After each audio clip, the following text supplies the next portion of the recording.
Tapi itulah bahasa diplomasi yang kadang-kadang kita tidak harus kemudian vulgar, dan kita juga perlu latihan begitu. Sahabat yang dimuliakan oleh Allah, kita berada di tahun 2025. Itu kalau kita belajar tentang revolusi industri, sudah kategori 4.0, yakni revolusi yang ditandai dengan 4.0. Revolusi industri pinten? Kok menengah sih?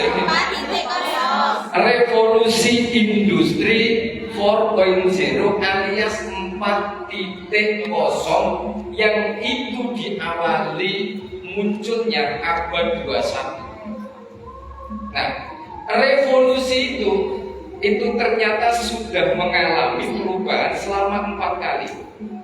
Revolusi industri yang pertama itu terjadi sekitar tahun 1760-an sampai 1840-an, ditandai tenggene Jerman mereka niku menciptakan alat yang mesinnya itu terdiri dari tuap. Jadi kereta itu bisa jalan tanpa bensin waktu itu, tetapi mesin penggeraknya itu berdasarkan uap. Dan akhirnya di sana itu ada kereta tanpa rel bisa jalan, dan itu yang menjadi energi pendorongnya adalah uap. Abad ke-19 itu kemudian ada lagi revolusi industri yang kedua, dan itu ditandai dengan yang namanya listrik. Maka jenengan mungkin dulu itu pernah mengalami sebuah pengalaman nek kepengin nyetrika. Ingat ya? Jenengan kalau pengen nyetrika itu gak ada yang namanya listrik. Yang terjadi adalah golek areng, dipanaske, setelah itu baru kemudian digunakan. Masih ingat ya? Dan revolusi industri yang ketiga, para sahabat sekalian, itu sekitar abad ke-20 yang ditandai dengan mesin komputer. Maka tahun 1900-an di sana itu sudah muncul yang namanya listrik, komputer, semuanya computerized. Rumah di Eropa niku sudah mulai ngangkat lampu nganggo HP. Ya toh? Mantan niku mateni lampu nganggo HP. Mateni air menggunakan automatic, dan semuanya serba computerized.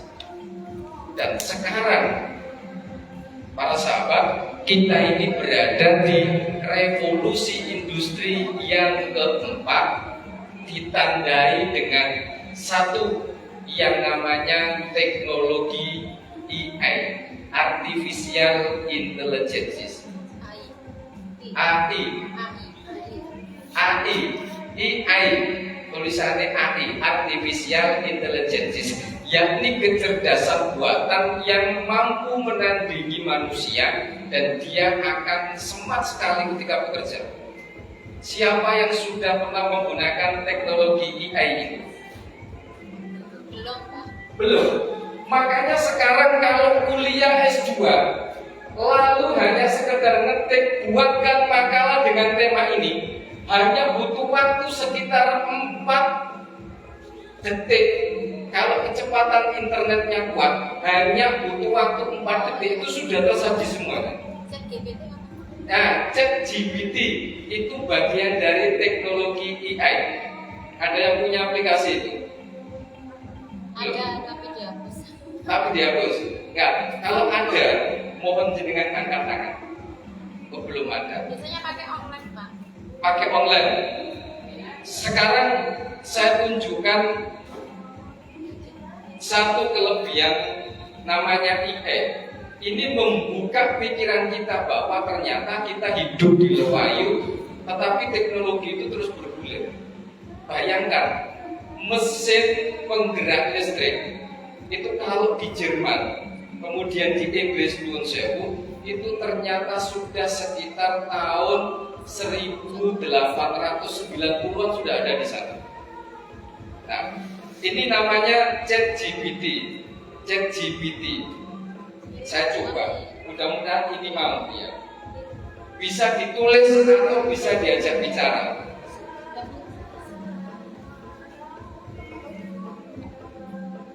Bismillah. Halo ChatGPT. Halo, ada yang bisa saya bantu hari ini? Ya, saya perlu dibantu. Ceritakan bagaimana kemudian perjalanan Fatayat selama 75 tahun. Dan maksud saya Fatayat ini adalah Bandungnya Nahdlatul Ulama, organisasi yang besar di Indonesia bahkan di dunia. Fatayat adalah organisasi perempuan di Fatayat adalah organisasi perempuan di bawah Fatayat adalah organisasi perempuan. Fatayat adalah organisasi perempuan di bawah Nahdlatul Ulama yang didirikan untuk memberdayakan perempuan dan mendukung nilai-nilai keislaman. Sejak didirikan, Fatayat telah berperan dalam berbagai aspek kehidupan perempuan, seperti pendidikan, kesehatan, dan pemberdayaan ekonomi. Perjalanan Fatayat selama 75 tahun ini menunjukkan komitmen mereka dalam memperjuangkan hak-hak perempuan dan memberikan kontribusi positif bagi masyarakat. Oke, terima kasih. Ceritakan ke kami siapa saja tokoh-tokoh Fatayat yang luar biasa di Indonesia. Beberapa tokoh Fatayat yang luar biasa di Indonesia antara lain: 1. KH Dr. Hajiah Masuha, seorang ulama perempuan yang aktif dalam pendidikan dan dakwah, serta mendukung peran perempuan dalam masyarakat. 2. Dr. Haja Nasyatul Wafiroh, seorang akademisi dan aktivis perempuan yang telah memberikan kontribusi besar dalam pengembangan pendidikan dan pemberdayaan perempuan. 3. Haja Miftahul Jannah, seorang tokoh yang aktif dalam kegiatan sosial dan keagamaan, serta berperan dalam memperjuangkan hak-hak perempuan di lingkungan masyarakat. Mereka adalah beberapa contoh tokoh Fatayat yang telah memberikan inspirasi dan kontribusi besar bagi masyarakat Indonesia. Oke, sekarang ucapkan selamat harla Fatayat NU untuk Fatayat Ranting Lowayu Dukun Gresik. Selamat hari lahir Fatayat NU yang ke-75 untuk Fatayat Ranting Lewayu Dukun Gresik. Semoga terus berkarya dan memberikan manfaat bagi masyarakat. Amin. Ucapkan sekali lagi dengan bahasa pantun. Selamat hari lahir Fatayat yang ke-75 untuk Fatayat Lewayu, semangat tak pernah padam.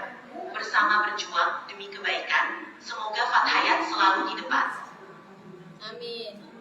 Oke, terima kasih. Dan satu lagi kita akan uji coba.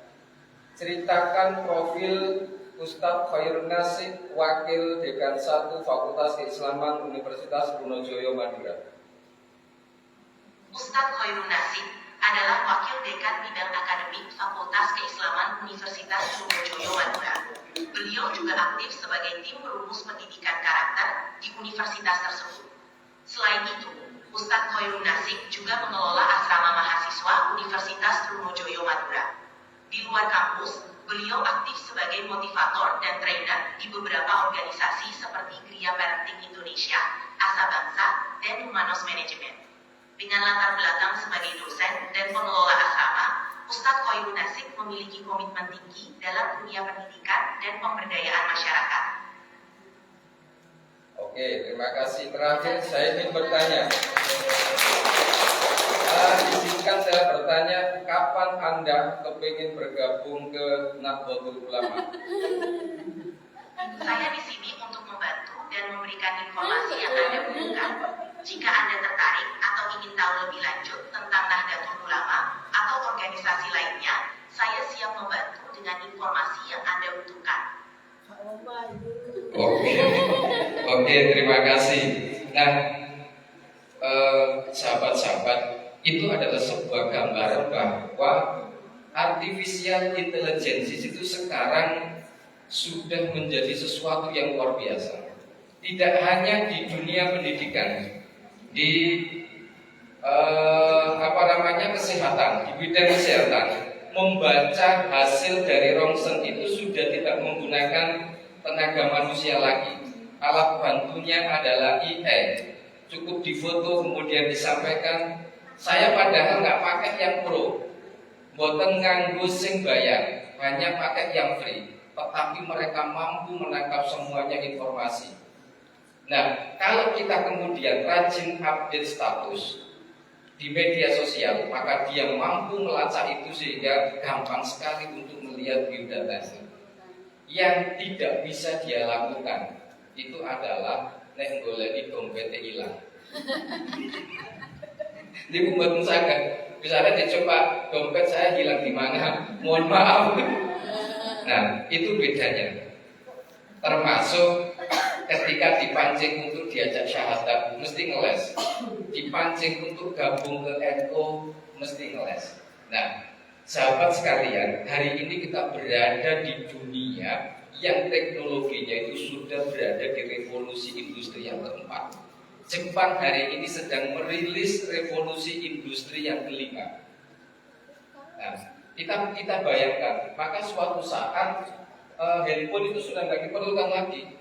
Bisa jadi chip berupa chip kemudian ditaruh di saku dan orang begitu mudahnya untuk kemudian komunikasi. Jenengan juga pernah dengar yang namanya teknologi blockchain. Sebuah big data yang ke depan itu orang nggak perlu lagi nyimpen buku rekening, orang nggak perlu lagi kemudian menyimpan yang namanya sertifikat baik tanah maupun apapun. Saya 3 minggu yang lalu itu bersama Basarnas Badan Arbitrase Nasional itu menghadirkan lembaga keuangan seluruh Jawa Timur untuk kemudian sosialisasi bahwa tahun depan kemungkinan sertifikat sebagai jaminan untuk pinjaman uang itu sudah tidak membutuhkan yang berupa fisik lagi. Cukup dengan barcode-nya saja. Makanya dipastikan agar kemudian lembaga keuangan syariah itu tidak bersalah dan tidak merasa dirugikan ketika ada nasabah yang tidak lagi membawa sertifikat itu. Dan uang juga yang namanya kripto misalnya sekarang sedang dikembangkan dan bisa jadi tidak ada lagi uang yang namanya fisik. Inilah teknologi. Tetapi yang ingin saya katakan adalah bahwa teknologi yang ada sekarang itu ternyata semakin mendekati sebuah keyakinan yang dulu diwariskan oleh para muassis terutama di Ahlus Sunnah wal Jamaah. Kalau orang dulu memahami yang namanya barokah itu sulit, tetapi dengan teknologi akhirnya sangat mudah kemudian memahami, oh ternyata konsep barokah itu kan begini. Orang dulu mungkin mikir apa sih barokah itu? Kita kemudian aktif di NU, kita kemudian aktif di Fatayat, lalu seringkali mendengarkan kata barokah, nyari barokah. Apa sih barokah itu nggak kelihatan. Maka hari ini kita dibantu oleh teknologi yang namanya WhatsApp. Bagaimana kemudian Yuka Jinazila itu kirim file ke saya, kirim flyer ke saya, itu ada di HP-nya beliau dan juga ada di saya. Tetapi pindahnya itu tidak kelihatan. Dan sama-sama bisa kita download, sama-sama bisa kita lihat, filenya tetap ada di beliau, di saya juga ada. Maka barokah itu kalau zaman dulu orang mungkin sulit karena basisnya adalah hati untuk kemudian dipaksa untuk meyakini. Sekarang logika dan IT itu semakin membantu bahwa oh ternyata konkretnya barokah itu begitu. Pindahnya nggak kelihatan selagi sama-sama punya aplikasi, punya jaringan paket data misalnya, maka berarti pasti akan pindah. Maka jenengan nggak usah heran kalau dulu banyak santri yang kemudian dia mungkin saat mondok itu biasa saja.